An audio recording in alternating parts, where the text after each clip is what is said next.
ជំរាបសួរនិងសួស្តីពុកម៉ែបងប្អូនទាំងអស់គ្នាចាថ្ងៃនេះមកធ្វើ review ពីកង់អាគុយមួយទឹករបស់ជប៉ុន Maxigul ចាម៉ូទ័ររបស់វាគឺ36 វ៉ុលចា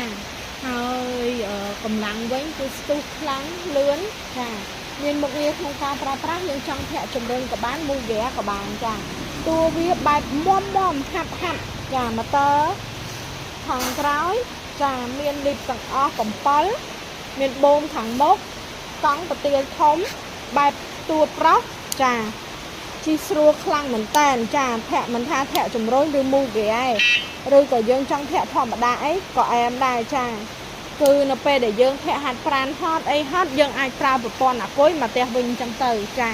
ហើយរូបរាងវាបែបមុំខ្លាំងមែនតើ 5D ខាងមុខក្រោយចារូបរាងបែបហ្នឹងនេះខ្ញុំទឹមតែដូរប្រអប់ថ្មីដើម្បីឲ្យវាត្រូវនឹងគ្នាមើលទៅមកបែបមុំហាត់ហ្មងចា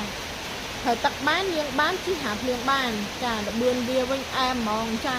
ជំរាបជូនឲ្យបើនិយាយពីកង់នេះស្រួលជីខ្លាំងចាយើងខ្ពស់ទៀតអីយើងសេរីទៅតាម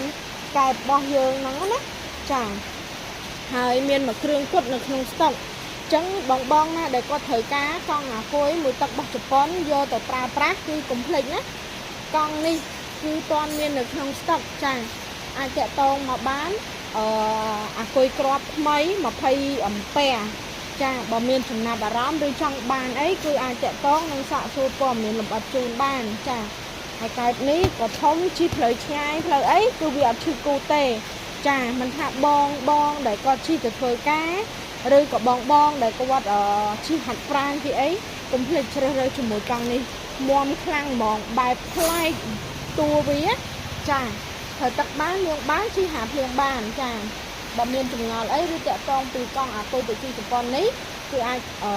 ខលមកឬក៏អាចមកមើលដល់ទីតាំងផ្ទាល់ក៏បានដែរអាគុយវាយើងចង់ដកសាក់នឹងក្រៅក៏បានឬសាក់នៅលើកង់ក៏បានដែរងាយស្រួលក្នុងការប្រើប្រាស់ណាស់មែនតើចាអញ្ចឹងតែប៉ុណ្្នឹងទេអរគុណច្រើនការតាមដានវីដេអូមួយនេះអរគុណ